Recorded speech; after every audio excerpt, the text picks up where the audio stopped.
이재명 대표가 직면한 2차 사법 리스크도 여야 공방의 핵심이 될 것으로 보이는데요. 국회 휴직이 이후 8월 정국 두 분과 함께 전망해 봅니다. 배종찬 인사이트K 연구소장, 배정호 세한대 교수 함께합니다. 어서 오십시오. 안녕하십니까? 네, 안녕하세요. 네. 자, 양당 대표가 이제 나란히 여름 휴가를 떠나고 국회도 약 보름간 쉬어가는데요. 이 재충전 기간 동안 김기현 대표와 이재명 대표 각각 어떤 부분을 좀 고심하고 어떤 부분을 준비해야 할까요? 먼저 배 교수님. 결국 두 사람 다 총선에 가장 많은 시간을 쏟을 수밖에 없겠죠. 왜냐하면 이제 총선 성적표에 따라서 두 사람의 정치적 미래가 좌우가 되니까요. 물러설 수 없는 이 한판 싸움을 위해서 이번 휴가 기간 동안에 두 사람 다 고심에 고심을 거듭할 것으로 보여지고 재미있는 것은 이제 두 사람이 휴가를 가면서 읽을 책을 발표를 했더라고요. 네. 그러니까 김기현 대표 같은 경우는 이제 세 권의 책을 했는데 그 중에 하나가 이제 기본소득 비판이라는 책이 있고요.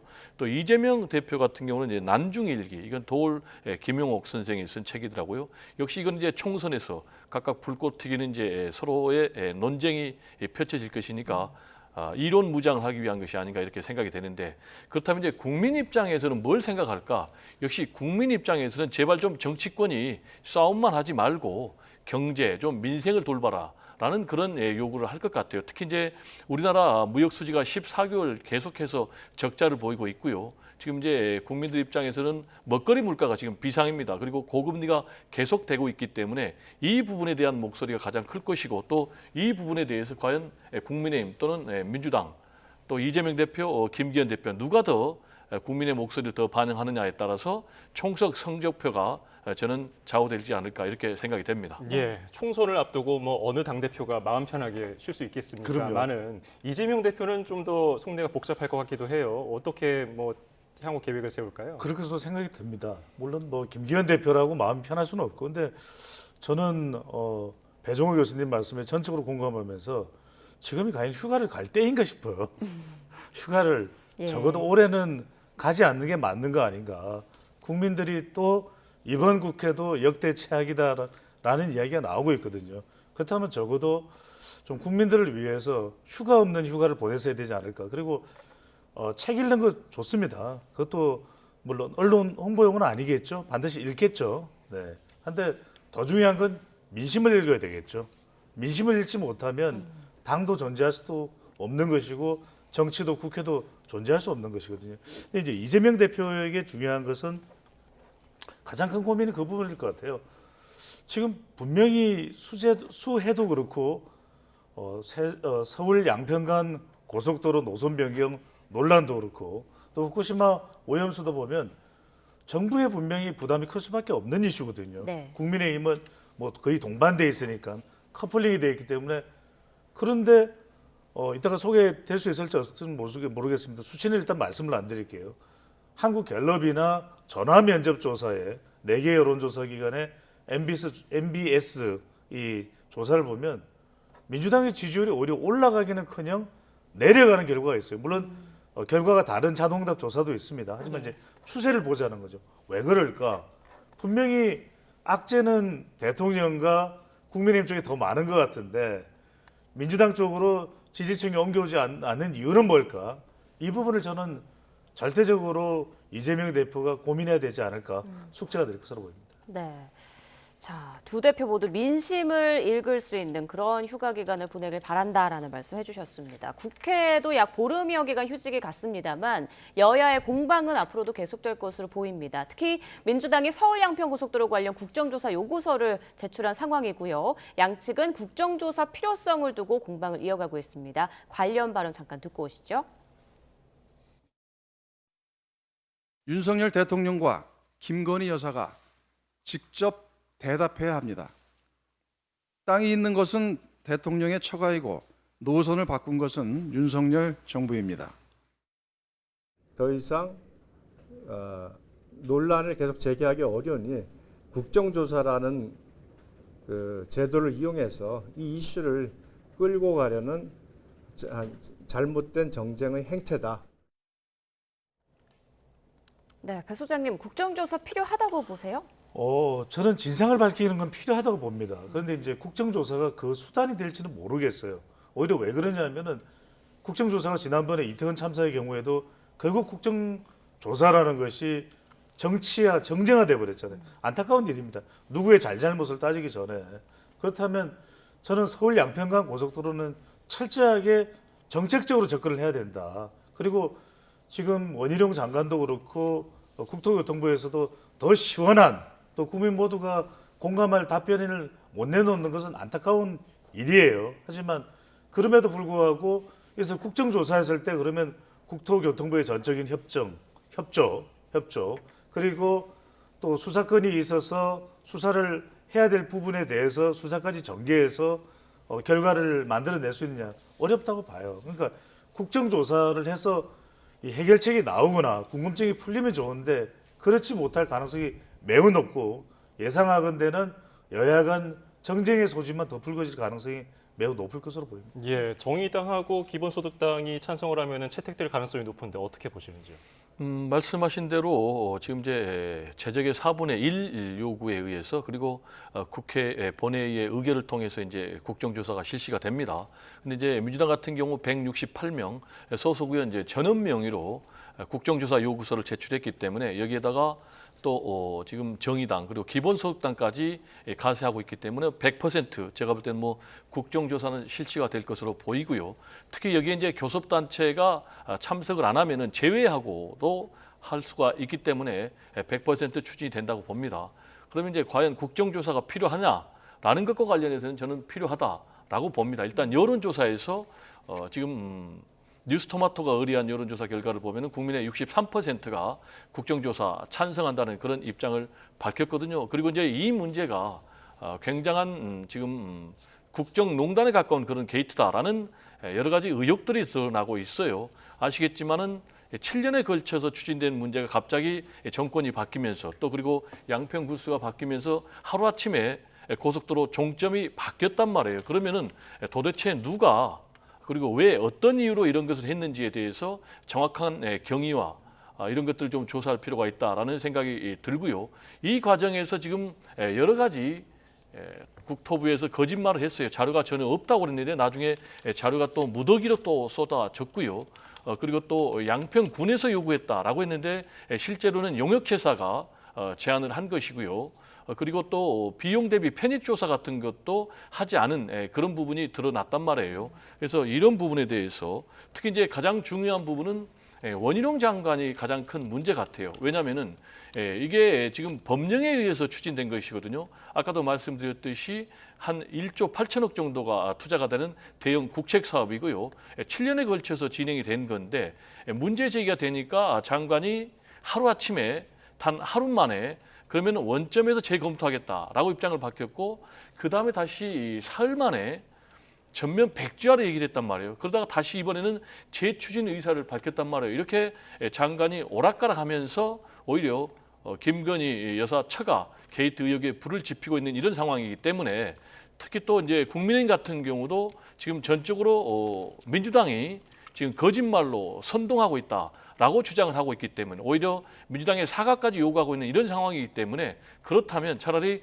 국정조사를 통해서 진상을 명명백백하게 밝히는 것이 더 낫겠다 이런 생각이 좀 듭니다. 네, 앞서 여론조사 관련 이야기 해주셨는데요. 중앙선거 여론조사심의위원회 홈페이지를 통해서 조금 더 자세한 내용 확인하실 수 있습니다. 자, 한편 오늘 원희룡 국토교통부 장관이 새로운 제안을 하나 내놨습니다. 여야가 노선검증위원회를 꾸려서 노선을 정한 뒤에 서울 양평고속도로 사업을 재개하자 이런 입장을 밝혔는데요. 이 부분에 대해서는 어떻게 생각하세요, 배 교수님은? 이거는 일종의 제가 볼 때 본질을 호도하기 위한 것이 아닌가 이렇게 생각이 됩니다. 지금 쟁점이요. 과연 이 처가 게이트 의혹이 있느냐 없느냐가 핵심 쟁점이고 본질입니다. 그래서 원안이 낫느냐 또는 뭐 변경안이 낫느냐의 문제는 아니에요. 만약에 이 게이트 의혹이 없다면은요. 정상적으로 추진하면 됩니다. 예를 들면 원안이 났다면 원안대로 하면 되고요. 변경안이 났다면 변경안대로 하면 되는 거예요.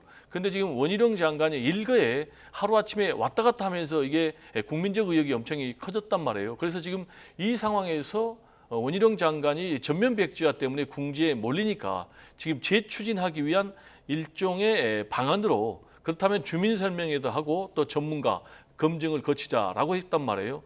그렇다면 이 부분은 제가 볼 때는 좀 이미 너무나 단추가 늦었다. 이런 얘기를 하려면 원래 본인이 전면 백지화하기 전에 이걸 차근차근 문제가 있다면 문제에 대해서 또 의혹이 있다면 의혹에 대해서 본인이 해명하고 설명해 주면 되고 나머지는 법과 규정과 절차에 따라서 하면 되는데 전면 백지화했기 때문에 지금 이런 주장을 하는 것은 일종의 본질을 호도하기 위한 것이 아닌가. 지금 상황에서는 국정조사를 통해서 무엇이 진실인지를 밝힐 수밖에 없는 그런 상황이 아닌가 이렇게 생각이 됩니다. 네, 배 소장님께서는요. 그런데 이제 여기서 발생할 수 있는 문제가 이런 거죠. 국정조사를 추진하는 이유는 뭐겠습니까? 그러니까 노선 변경이 왜 이루어졌느냐. 또 하나는 이것이 김건희 여사 일가 소유의 땅과 관련이 있는지 여부겠죠. 근데 국정조사를 아까 제가 말씀드렸습니다. 그러면 이게 두 가지 궁금한 점이 가장 핵심인데 밝혀지지 않으면 지금도 여러 날이 지났지만 명쾌하게 밝혀지는 건 아니거든요.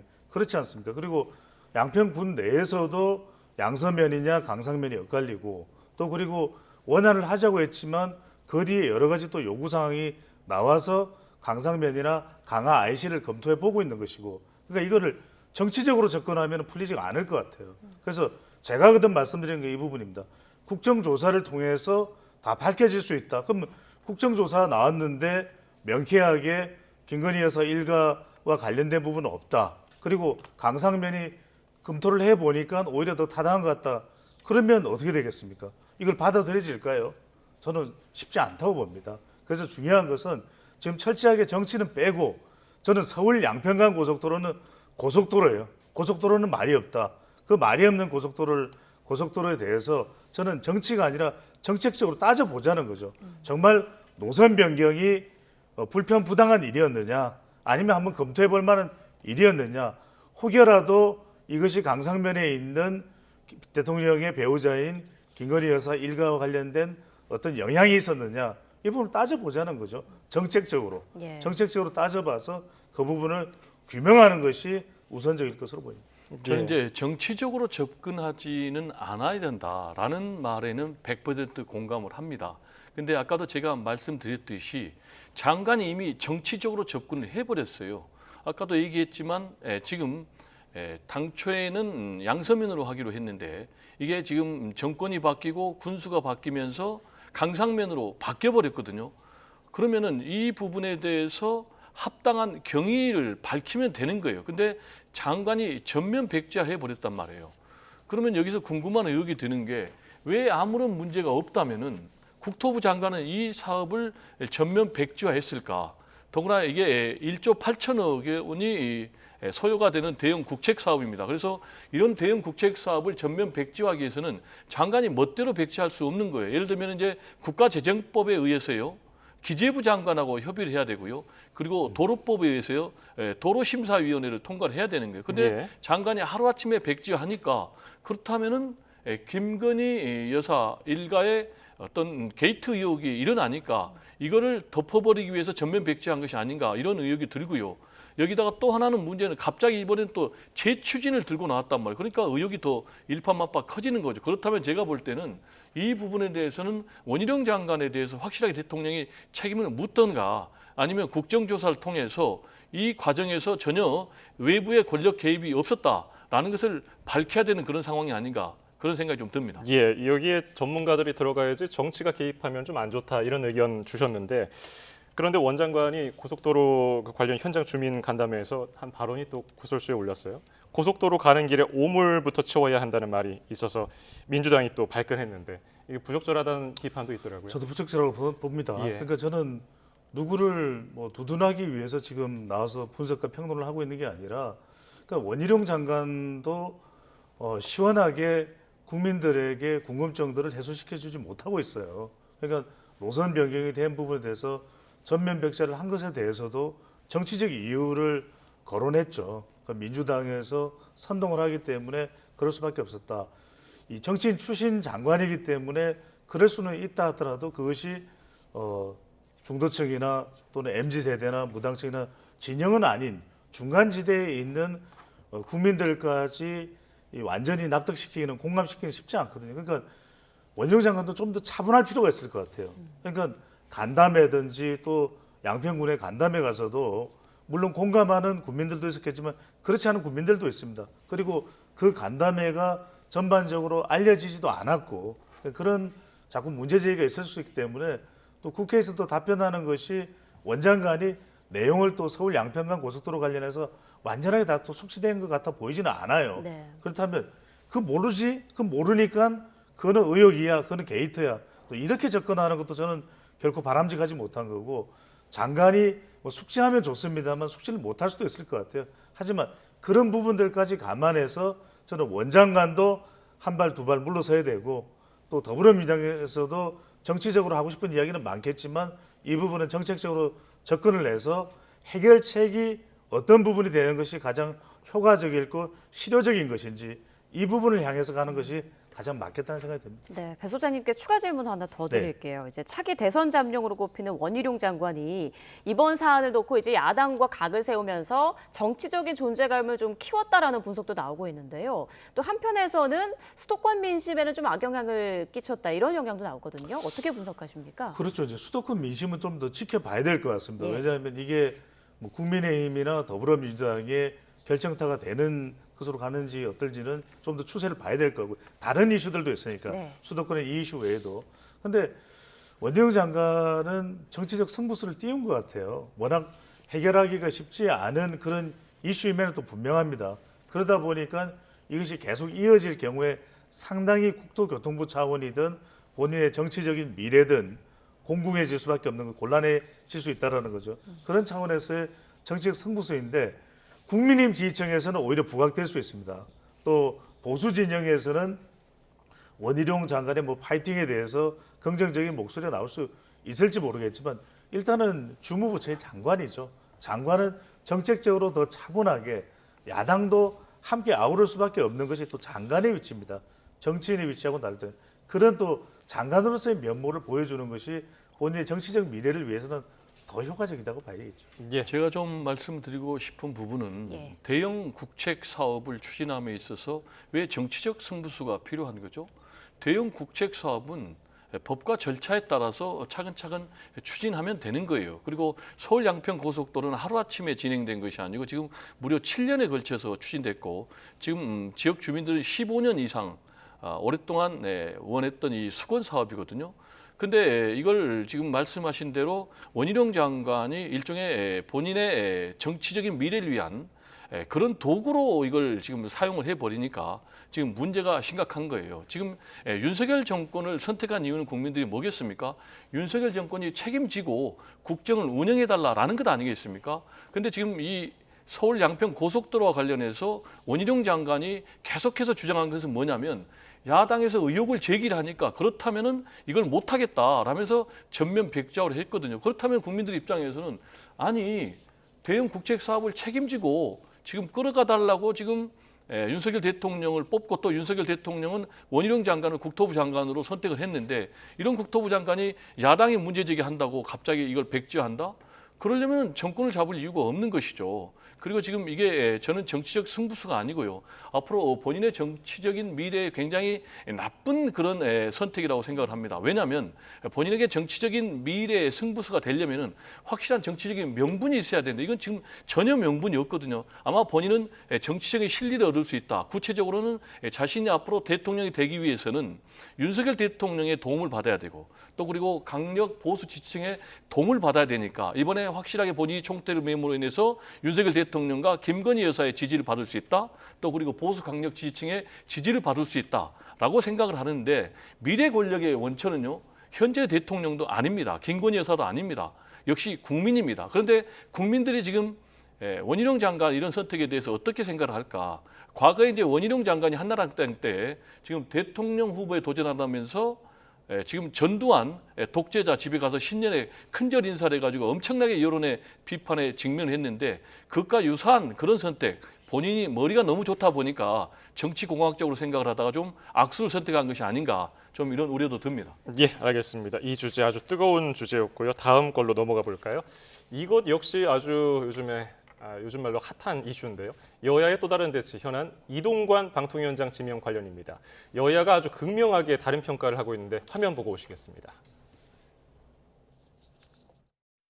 언론장악 기술자를 방송통신위원장으로 안치겠다는 불통과 독선의 대국민 선전포고는 국민의 분노를 부를 뿐입니다. 정부 여당이 끝까지 이 후보자를 밀어붙인다면 일찍이 경험하지 못한 국민의 분노를 경험할 것입니다. 어린아이 떼 쓰듯 그저 자신들의 코드에 맞지 않는 인물이라는 이유만으로 대놓고 정쟁판으로 몰고 가자는 것이나 다름없습니다. 거대 야당의 횡포가 도를 넘었습니다. 얼마나 국민 앞에 무책임하고 모렴치한 행동입니까?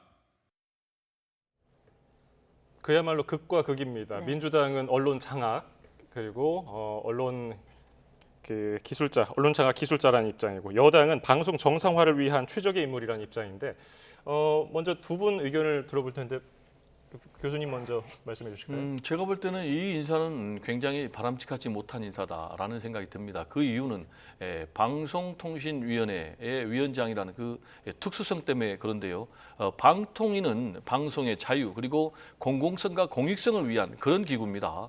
그래서 이거는 이제 일종의 독립성과 정치적 중립성이 요구가 되는 이제 그런 자리인데요. 지금 이동관 후보자 같은 경우는 아시겠지만은 철저하게 특정 정당의 소속입니다. 과거에 MB 정권 때는요, MB 정부 청와대 대변인 홍보수석을 했고요. 그리고 지금 이번에 윤석열 정권에 와서는 대통령 대외협력 특보를 했고, 그리고 또 선대위에서 미디어 소통 특별위원장까지 했단 말이에요. 그렇다면은 정치적인 중립성과 독립성을 요구하는 그런 자리에는 굉장히 맞지 않는 그런 인물이다라는 얘기를 첫 번째로 꼽을 수가 있고요. 두 번째로는 이동관 후보자의 전력을 보면은요, 방송 장악을 넘어서 방송 탄압 전력이 지금 문제가 되고 있어요. 실제로 지금 이 관련해서 수사를 누가 했냐면은 윤석열 대통령이 서울중앙지검장 시절에 국정농단 수사를 할 때 그 수사 과정을 통해서 수사 보고서에 나왔는데요. 당시에 국정원을 통해서 언론기관을 사찰했다라는 그런 의혹들이 나왔고요. 또 그걸 통해서 방송계의 인사 그리고 또 편성까지 개입했다라는 그런 구체적인 자료가 나왔기 때문에 더더욱 맞지 않는 그런 인물이다. 더구나 이제 지금 계속해서 문제가 되고 있는 학폭 논란이라든지 이런 부분까지 감안한다면은 굉장히 좀 부적절한 인사가 아닌가 이렇게 생각이 되고요. 특히 이제 본인이 소감을 밝혔는데 거기에서도 확실하게 방송 생태계 문제에 대해서 본인의 입장을 얘기를 했거든요. 그리고 가짜 뉴스에 대한 전정 이런 얘기를 했기 때문에 오히려 방송 장악 의도를 노골적으로 밝혀서 앞으로 좀 방송계 일대 좀 파란이 일지 않나 이렇게 우려가 됩니다. 예, 배 소장님은 어떻게 생각하세요? 저는 뭐 마음에 든다 안 든다, 뭐 적합하다 적합하지 않다라는 평가의 분석은 조금 별도로 해야 될 것 같아요. 왜냐하면은 일단 이 방송 환경에 대한 인식차가 분명히 존재하고 있는 것 같습니다. 그러니까 더불어민주당에서 생각하는 방송 환경에 대한 인식, 그리고 윤석열 대통령과 윤석열 정부 그리고 국민의힘이 판단하고 있는 방송 환경의 인식 차이가 있는 것 같아요. 그것에 대해서 서로 갑론을박이 있겠죠. 그리고 이제 어디 쪽이 더 정당한지에 대한 부분도 서로 공방이 있습니다. 하지만 이제 교과서적으로는 이동관 특보가 임명되어서는 안 된다. 이동관 후보자가 방송통신위원장의 자리에 올라가서는 안 된다고 이야기하지만 일단 인사청문회를 거칩니다. 그러면 이제 세 가지일 거예요. 하나는 이제 MB 정부 때 했던 이동관 당시 이제 수석의 역할이 어떤 역할이었냐, 부적절했다. 이런 이제 주장을 더불어민주당에서 하고 있는 것이고 야당에서 하고 있는 것이고 또 학교 폭력과 관련된 부분이죠. 아들이요? 자녀 학교 학폭에 관련된 부분에 대해서도 적절하지가 않았다. 그때 외부로부터 영향력을 행사하지 않았느냐라고 주장하고 있는 부분이고요. 마지막으로는 이제 방송통신위원장이 됐을 때 불을 보듯 뻔하다라고 하는 것이거든요. 근데 이제 핵심은 이겁니다. 결과적으로 그러면 지난 여러 달 동안 사실상 내정설이 돌았을 때도 윤석열 대통령이나 국민의힘 쪽에서는 이걸 철회하느냐, 철회하지 않아요. 그리고 상당히 많은 우려가 관련 언론단체에서 나왔지만 그럼에도 불구하고 철회한다라고 하는 이야기는 안 나와요. 그러면 인사청문회는 완전히 난항을 겪을 거예요. 지금 더불어민주당에서는 아예 인사청문회를 보이콧하겠다 이런 전망도 나오고 있지만 윤석열 대통령은 임명할 것 같아요. 임명을 하고 청문 보고서 채택도 없이 임명이 될 텐데 중요한 건 그 다음부터인 것 같아요.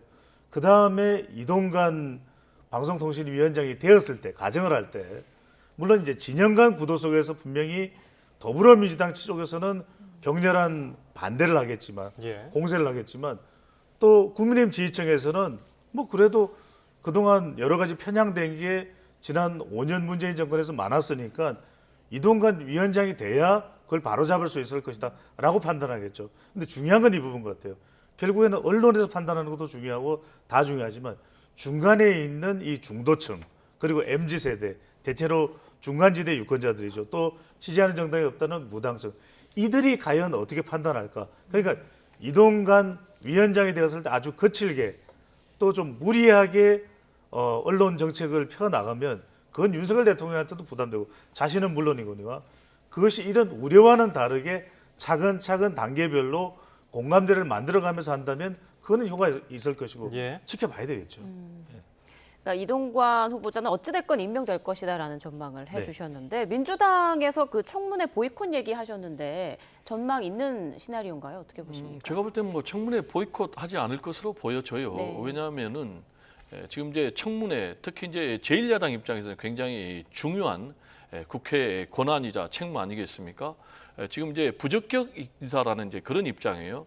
민주당 같은 경우는 청문회 대상이기는커녕 오히려 지금 뭐 수사 대상이다라는 이제 그런 입장을 지금 그렇게 해석할 수도 있는데 그건 아닌 것 같아요. 그래서 저는 오히려 민주당 같은 경우는 강력하게 국정청문회를 통해서 이동관 후보자가 왜 부적절한지 그런 부분을 조목조목 밝혀야 되고 또 그렇게 저는 이 국정청문회를 국회 청문회로 활용할 것이다 이렇게 생각이 됩니다. 네, 자 다음 질문, 다음 이슈로 좀 넘어가 볼게요. 앞서 이제 이재명 대표가 2차 사법 리스크에 직면했다 이런 얘기가 나왔었는데 검찰이 최근 그 이재명 대표의 최측근 인사죠 김용전 민주연구원 부원장을 소환했습니다.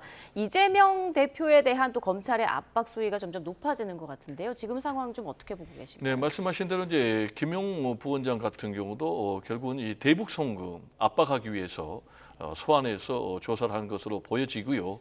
지금 이제 검찰 같은 경우는 지금 백현동하고 또 그리고 이 대북 송금 문제를 묶어가지고 8월 중에는 구속영장을 철구할 것이다.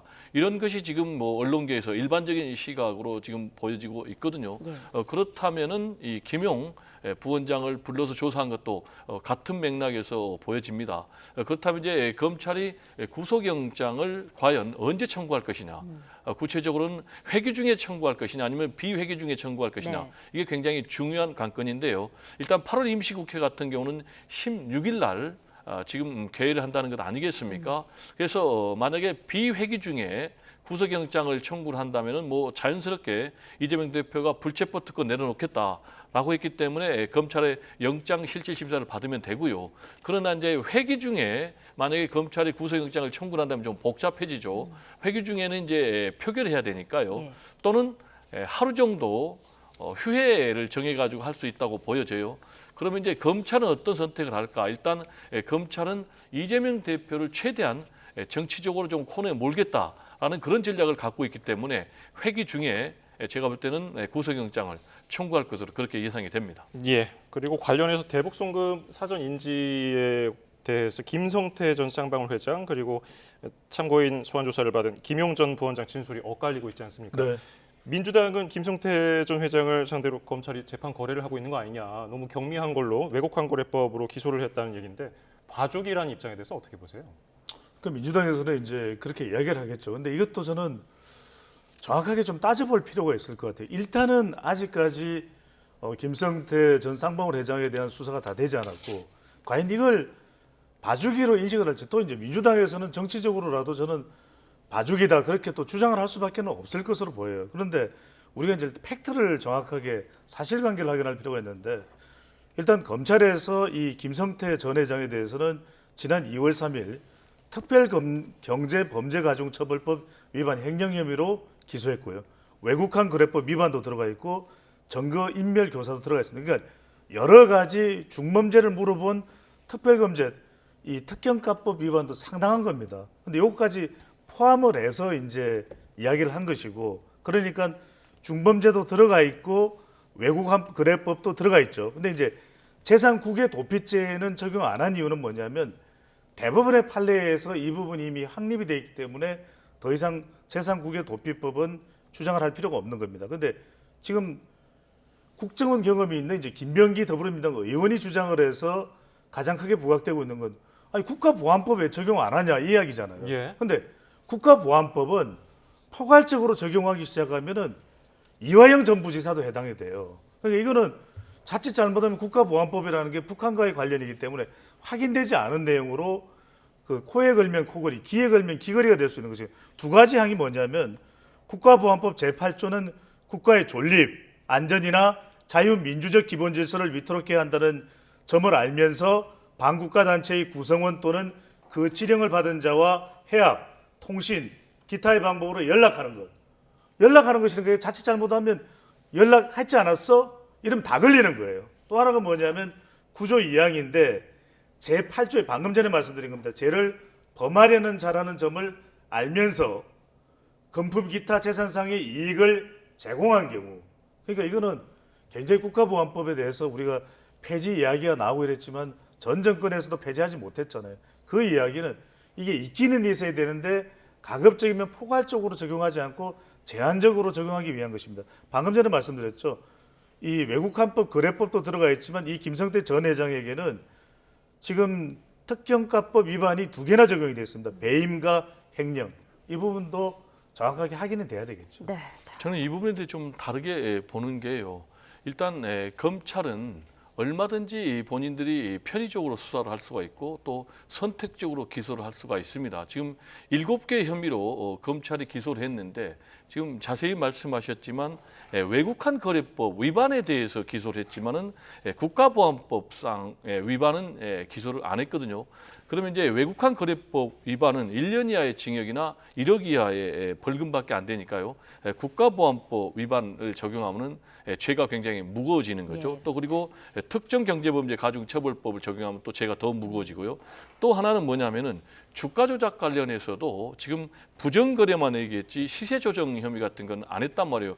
그렇다면 민주당 입장에서는 김성태 회장을 계속해서 압박하고 회유해서 이재명 대표를 올가매기 위한 그런 봐주기 수사, 봐주기 기소를 한 것 아니냐라는 그런 의심 또는 문제 제기는 얼마든지 할 수 있는 것이 아닌가 이렇게 생각이 됩니다. 네, 지금 봐주기 수사라는 그 야당 주장에 대해서 이제 한동훈 장관이 발끈하고 나섰습니다. 그런 주장은 정치 영역이 아닌 범죄 영역이다. 이 말에 대해서는 어떻게 생각하세요? 저는 최근에 이 한동훈 법무장관의 언행을 보면은 좀 국민으로서 너무 가볍지 않나라는 생각이 들어요. 실제로 지금 뭐 야당 의원 같은 경우 한동훈 법무장관을 향해서 좀 어떻게 말이 그렇게 깃털처럼 가볍냐 그런 이제 문제 제기도 했는데 국무위원이라면은 좀 말을 좀 무겁게 자제할 필요가 있는데 보면은 뭐 사사건건 본인이 입장을 내 보이는 것 아니겠습니까? 그렇다면은 과연 한동훈 법무부 장관은 국무위원인지 아니면 국민의힘 대변인지 좀 이런 생각이 들 정도예요. 그래서 국무위원이라면 법무장관이라면 이런 부분에 대한 반박은 국민의힘 대변인에게 맡기든지 아니면 검찰 대변인에 맡기면 되는 거예요. 본인은 법과 원칙에 따라서 엄정하게 수사한다. 이 정도 입장만 밝히는 것이 좀 좋지 않나. 이렇게 하다 보니까 너무나 본인의 자기 정치를 위해서 장관이 너무 정치적으로 행동한 것이 아닌가라는 그런 문제 제기도 나오고 있는 상황이 아닌가 좀 우려가 됩니다. 저는 좀 다릅니다. 왜냐하면은 한동훈 장관의 말하는 태도나 이런 부분은 한동훈 장관이 지적할 수도 있겠죠. 근데 한동훈 장관이 하려고 하는 내용의 요지를 볼 필요가 있을 것 같아요. 그러니까 봐주기 수사다라고 하는 순간 국민들은 어떻게 생각하겠습니까? 그러면 아 검찰은 정부 입맛대로구나. 그러니까 민주당에서는 죄가 없는데도 다 죄를 만들어서 잡아들이려고 하는구나. 과연 그럴까요?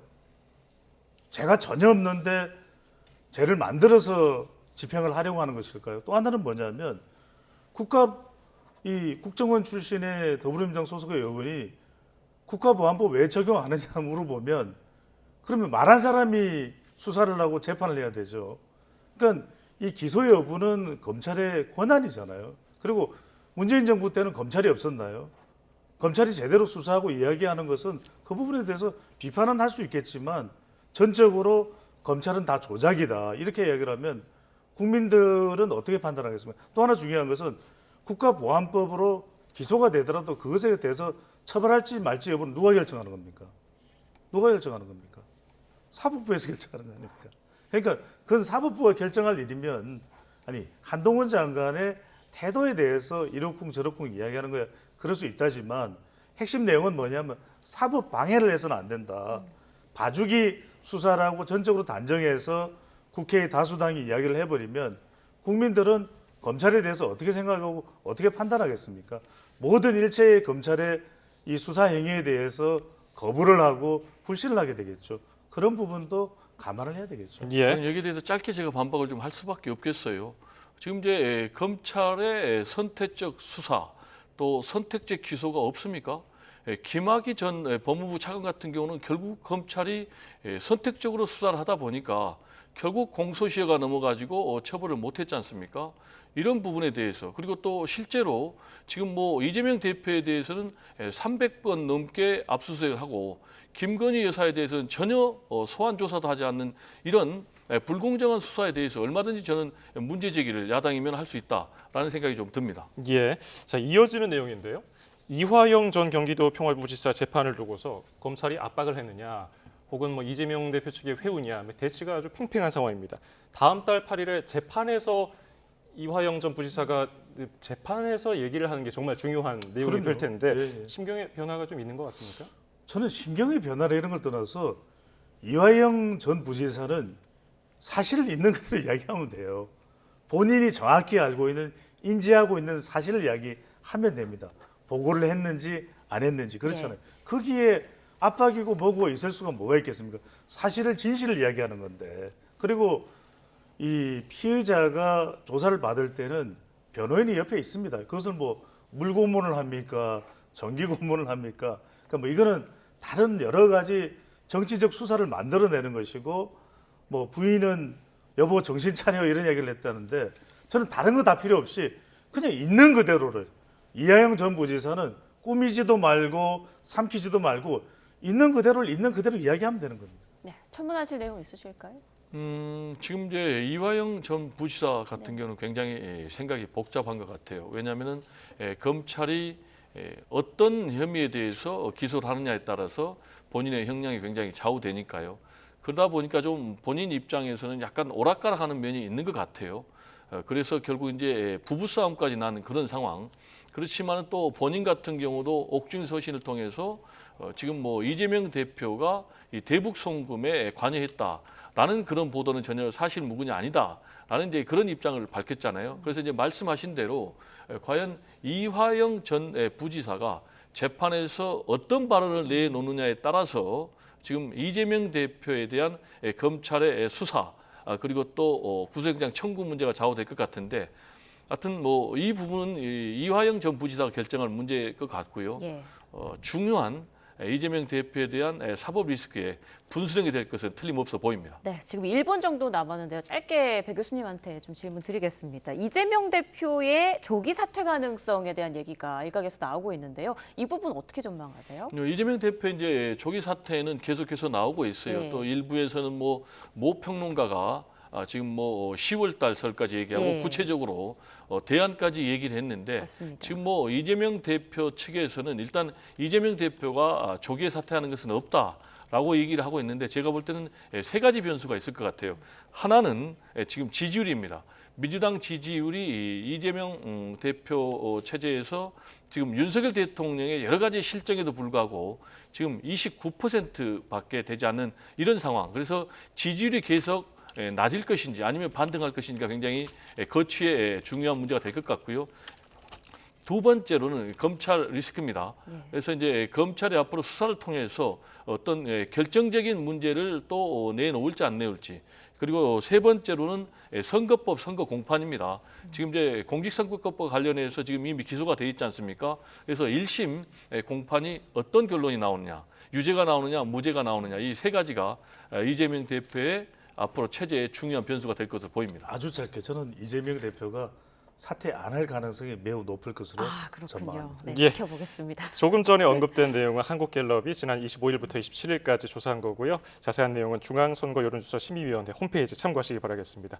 국회 휴직 이후 8월 전국 배종찬 인사이트K 연구소장, 배종호 세한대 교수였습니다. 고맙습니다. 고맙습니다. 감사합니다. 감사합니다.